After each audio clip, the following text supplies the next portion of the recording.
You. Next up on the list of our failure personas is Diet Detention Diane. Let me tell you a little bit about Diet Detention Diane.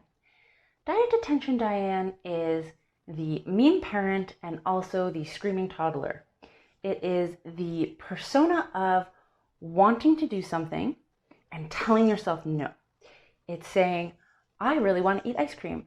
And the other voice saying, you cannot, you absolutely must not, you are the worst if you eat ice cream. And then the other part saying, I really want ice cream, it's all I want. And you play this game of restrictor and restricted.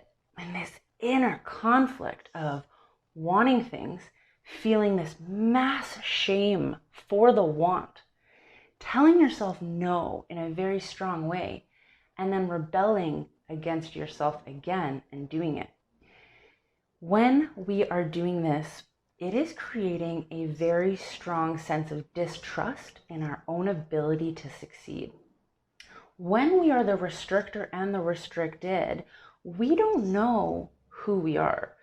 We want to be one way, but we feel like we are the other way. No matter how hard that restrictor slams his fist down, we keep seeming to fail. And the problem is truly in, wanting to restrict constantly, not having any room for allowance. So let me tell you a little bit about how we can remove ourselves from being that detention restrictor, that punisher, and really be able to have that true give and take that life requires. So let's talk a little bit about allowance. Allowance really is allowing yourself to make a choice.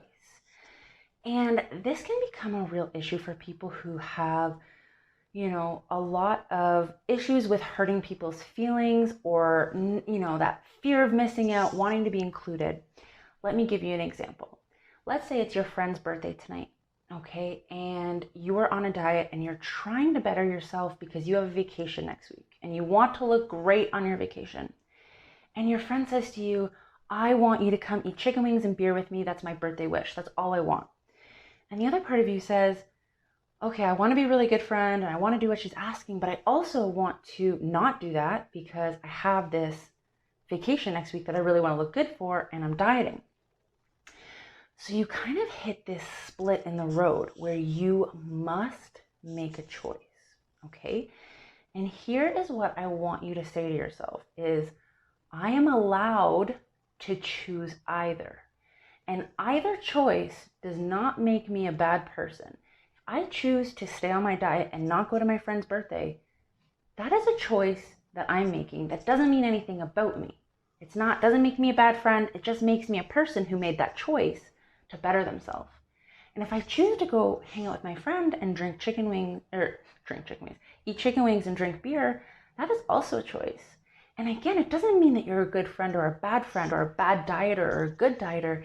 It's just a choice that you need to make. What happens so often is you're in this part of your brain where I'm on a diet, and you go to a restaurant with your friend anyway. And you haven't made a choice about what you're going to do. You just want to avoid eating badly.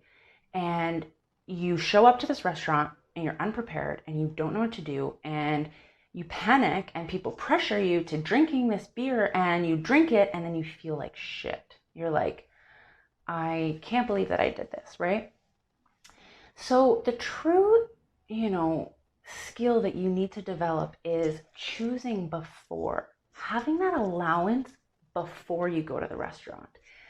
So let's say I'm going to the restaurant and I say to myself, what am I going to do? How am I going to show up at this restaurant? What choices do I want to make? So before I go to a restaurant, I say to myself, I'm going to have a limit of 3 beers and I'm only going to eat 1 pound of chicken wings. So I'm allowing myself to enjoy my time with my friend, but I'm putting a parameter on it. I'm not going and saying, fuck it, I've ruined my diet, fuck it, start again Monday. No, it's allowing myself to be a person, even though I'm on a diet, and putting constraints on myself that are reasonable and manageable for me so that I can show up for my friend and still have a good time and still honor my diet. Do you see what I'm saying? So much of this is pre-planning and pre-choosing how you want to show up in that moment. That is how you succeed from diet detention.